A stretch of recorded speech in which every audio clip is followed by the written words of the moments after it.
Hey guys, so for the longest time the Kenyan crossover SUV market and mid-size SUV markets were dominated by brands like Toyota, and especially we had the Toyota RAV4 which was everywhere. So nikaa kila time kila msee alikuwa anatafuta a mid-size ama ka crossover SUV that is a 5-seater, alikuwa anaendea tu RAV4. That's why the RAV4 back then was so popular. And we had the occasional Pajero IO. We also had some the CRV yenye bado ilikuwa imemanage kudominate the Kenyan market, and this was until around 2017. So fast forward to 2017, some people start introducing the Mazda CX-5 in the country, and these were mainly the Mazda CX-5 like 2014 models before Mazda were introduced the new design language yenye mnaona hii design yenye wasa wanaita forehead.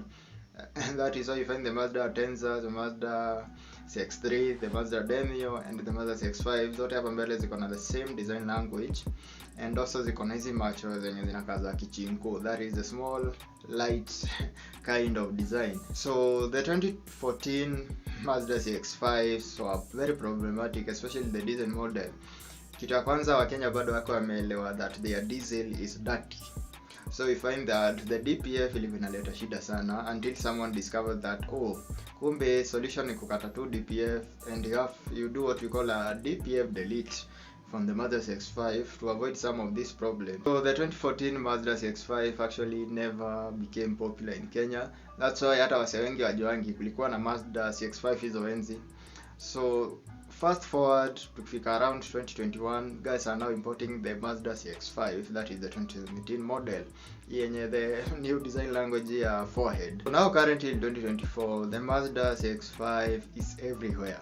Actually may kick everyone out of the crossover and mid-size SUV markets in the country, especially this Mazda CX-5 yenye nakujanga na the signature red color ya Mazda CX-5 zimekuwa ni kama uniform. But why?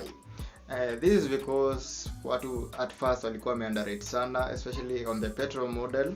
Watu walikuwa underrate sana, but with time watu walianza kurealize this is one of the few remaining driver-centric mid-size SUVs. So the Mazda CX-5 is available in two main engine options, especially in the Kenyan market. That is a 2.5-liter petrol engine and a 2.2-liter turbo diesel. For the petrol engine version, we have a 2.5-liter NA inline-4 engine that is naturally aspirated, producing a respectable 187 horsepower and 252 Newton meters of torque.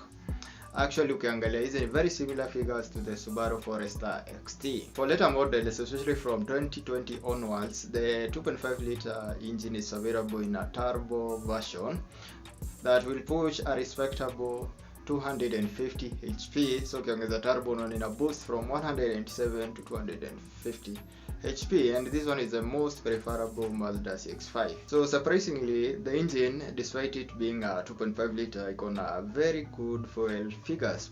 So you can actually do around 13 kilometers to the liter on a 2.5-liter Mazda CX-5. This is a masterpiece and an amazing experience. For torque lovers, wa diesel, we get a 2.2-liter turbo diesel inline-4 engine pushing out a respectable 171 horsepower and an amazing 400 Newton meters of torque. Sasa hapo umeanza kuingia kwa the Hilux territory. Hii sasa ni the same power figures as the 2GD Toyota Hilux engine, so you can start getting some ideas. The CX-5 diesel version can actually be used for towing, so unaweza tow around 1.5 tons with it comfortably bila kuharibu anything kwa hiyo gari. The diesel version, there were claims it could do up to 18 kilometers per liter. Hii sasa ni the Mazda wenyewe walikuwa na claim, of which most wenye wamejaribu sana maybe wamedo 15-16 kilometers per liter. Of course the 18 kilometers per liter was a theoretical figure, so sijui kama kuna msee amewai achieve hiyo, but mostly at most utafanya 16 kilometers per liter. So it is very economical and a more user friendly to the pocket SUV. Both the engines are paired to a 6-speed automatic transmission, and the whole system is paired to an AWD, that is an all-wheel drive system that makes sure that the Mazda CX-5 is a good performer, especially una cut corners, una speed zingine noma hadi wasi wanachokishanga kama bado una kwa gari iko juu. That is a mid-size SUV. A point to note is that the Mazda CX-5 is not a 4WD.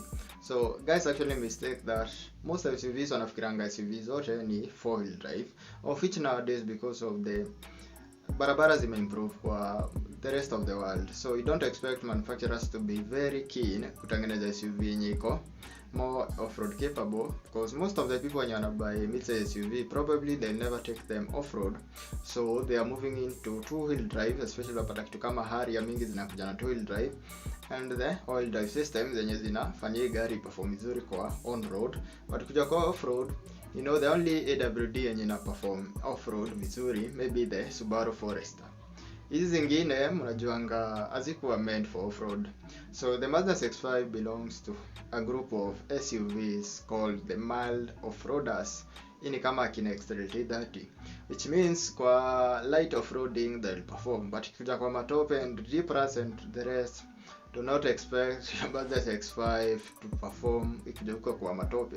Utashangaa sana ukikwama ukidhani uko na 4WD, not understanding that you are driving a mild off-roader. An amazing feature to note on the CX-5, especially on the later 2.5 liter petrol versions, is active cylinder control, which means that the car itself can switch off 2 cylinders and work with 2 cylinders in a bit to save on fuel. This is similar to the VW's cylinder on demand, which means that when you're on cruising speeds, gari automatically in a switch to 2 cylinders in a bid to save on fuel consumption, because you don't actually need all that power at peak torque curve.